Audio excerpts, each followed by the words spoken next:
Shalom, puji dan syukur kita kembali berjumpa lagi melalui siaran Tabura Injil Klasis Yapsel. Hari ini Sabtu 5 September tahun 2020, kita kembali disapa oleh Tuhan melalui kebenaran firman Tuhan. Untuk itu, sebagai anak-anak Tuhan, kita menyadari kita adalah orang yang penuh dengan keterbatasan, maka kita hendak bersatu dalam doa. Kita meminta pertolongan Tuhan dalam membaca dan terus merenungkan bagian firman-Nya. Mari kita berdoa. Kami bersyukur dan berterima kasih kepadamu Tuhan firman yang hidup, karena oleh kuasa dan perkenan-Mu Engkau selalu menyatakan kasih-Mu kepada kami. Kami terus akan mendengarkan bagian firman Tuhan dan terus belajar tentang kebenaran-Mu. Kami menyadari bahwa kami adalah manusia yang berdosa. Kekurangan dan keterbatasan itu ada pada kami. Maka kami memohon kuasa Roh Kudus dan pertolongan Tuhan melalui hikmat-Mu menolong kami.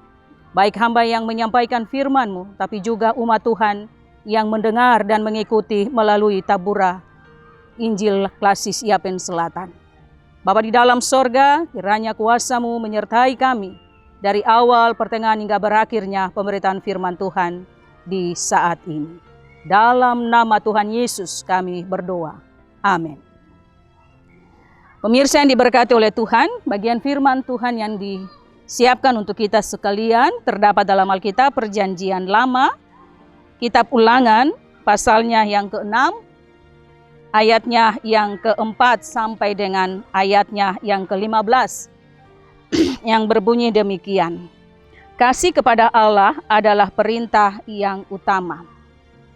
Ayatnya yang ke-4, dengarlah hai orang Israel, Tuhan itu Allah kita, Tuhan itu esa. Kasihilah Tuhan Allahmu dengan segenap hatimu dan dengan segenap jiwamu dan dengan segenap kekuatanmu. Apa yang kuperintahkan kepadamu pada hari ini, haruslah engkau perhatikan. Haruslah engkau mengajarkannya berulang-ulang kepada anak-anakmu dan membicarakannya apabila engkau duduk di rumahmu, apabila engkau sedang dalam perjalanan, apabila engkau berbaring, dan apabila engkau bangun. Haruslah juga engkau mengikatkannya sebagai tanda pada tanganmu, dan haruslah itu menjadi lambang di dahimu. Dan haruslah engkau menuliskan pada tiang pintu rumahmu dan pada pintu gerbangmu.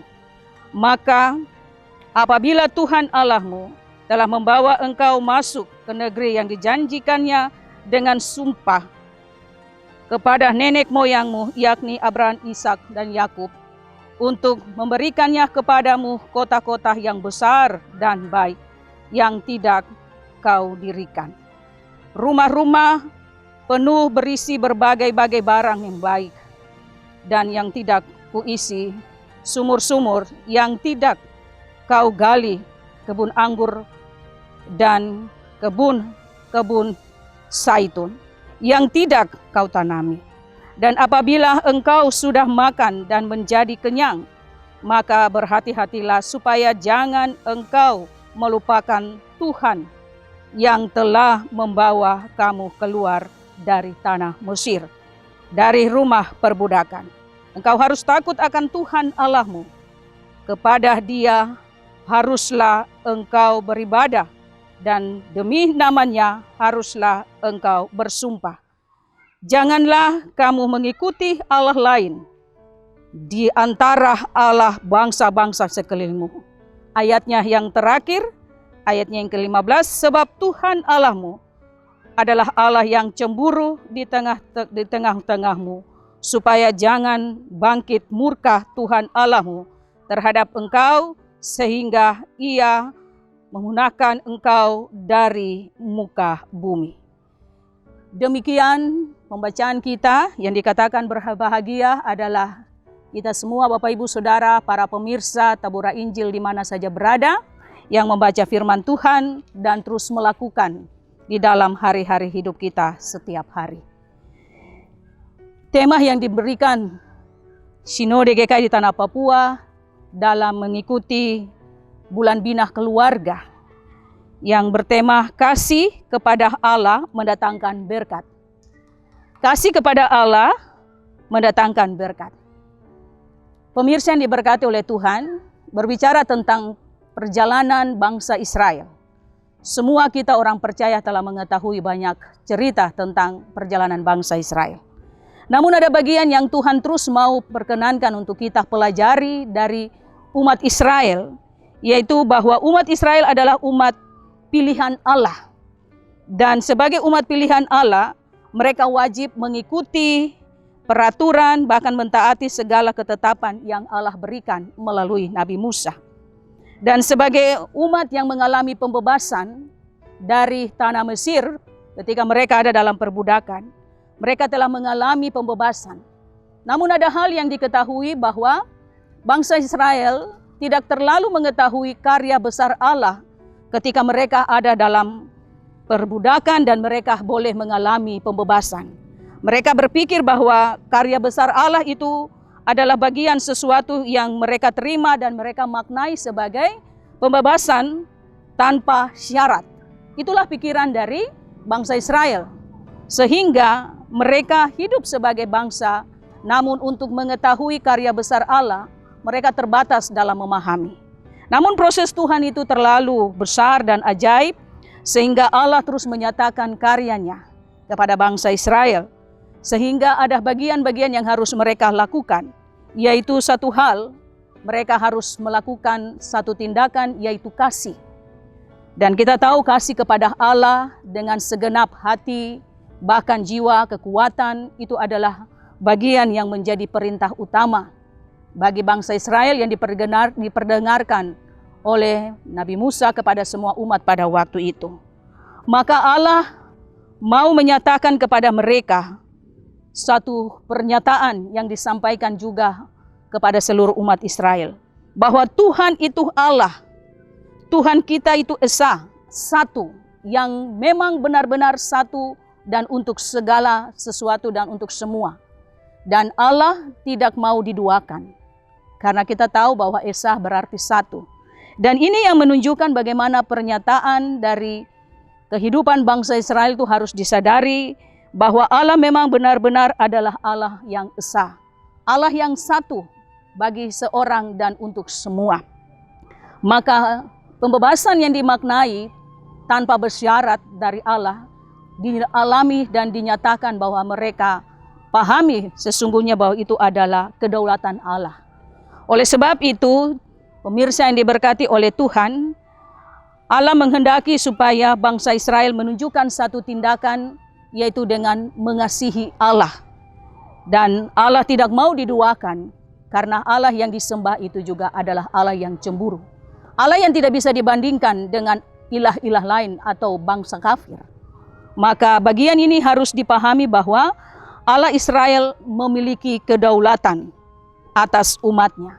Tapi juga Allah menghendaki supaya umat Israel ada di dalam persekutuan bersamanya, mengikat mereka, sehingga mereka harus menunjukkan kasih itu lewat sikap, tindakan, dan kehidupan mereka. Lalu wujud daripada ketaatan ketika mereka penuhi hukum kasih, maka mereka akan diberkati. Kita tahu bersama bahwa cerita ini terjadi sampai dengan bangsa Israel masuk ke tanah Kanaan. Dan itu berkat dari ketaatan mereka, sekalipun proses perjalanan yang begitu panjang. Ketaatan itu dinyatakan di dalam ayatnya yang kelima, dengan mereka harus mengasihi Tuhan Allah dengan segenap hati, jiwa, dan kekuatan. Bahkan firman Tuhan ini juga harus disampaikan berulang-ulang kali, baik oleh anak kepada sesama, orang tua kepada anak, bahkan dari hamba-hamba Tuhan kepada umat. Dan bagian ini disampaikan untuk kita sekalian juga pada masa sekarang. Itu berarti Allah menghendaki supaya umat itu tetap ada di dalam berkat-Nya. Maka Allah mau supaya bangsa Israel pada waktu itu harus menunjukkan ketaatan di dalam setiap kehidupan mereka. Dengan mengikuti segala yang ada sebagai pribadi yang bisa menyenangkan hati Allah, bahkan sebagai persekutuan. Dan pada akhirnya kita tahu bahwa cerita bangsa Israel berakhir dengan janji Tuhan bahwa mereka masuk ke tanah Kanaan, mereka diberkati dengan begitu banyak perjalanan yang mendatangkan suka duka. Tapi juga bagian ini mengakibatkan bahwa tanah perjanjian adalah bagian yang juga kita dapati sampai di hari ini. Bapak Ibu, saudara-saudara, pemirsa Tabura Injil di mana saja berada, firman Tuhan di hari ini juga berbicara kepada saya dan juga para pemirsa. Kita tahu bahwa kasih kepada Allah mendatangkan berkat. Itu berarti perintah dari bangsa Israel, perintah dari Allah yang juga datang kepada bangsa Israel, juga diteruskan kepada Bapak Ibu Saudara dan saya. Sebagai orang percaya, berulang-ulang kali kita harus menyampaikan kasih Allah ini. Dengan tidak memandang situasi, kondisi, pergumulan, persoalan, tantangan apa. Pribadi, keluarga, gereja, pemerintah, kita semua dipanggil untuk menyampaikan firman Tuhan ini berulang-ulang. Di dalam posisi apapun, terutama di dalam hati kita masing-masing. Ketika kita duduk, berdiri, bangun tidur, ataupun melakukan perjalanan apapun, kita harus menyadari sungguh bahwa kita harus mengasihi Tuhan Allah kita dengan segenap hati, jiwa, dan kekuatan. Bahkan hukum Tuhan ini juga disampaikan oleh Tuhan Yesus di dalam Injil Matius pasal 22 ayat 37. Hukum yang terutama. Oleh sebab itu, Bapak Ibu para pemirsa yang diberkati oleh Tuhan, dengan bagian firman Tuhan di hari ini, kita boleh ada dalam bulan binah keluarga.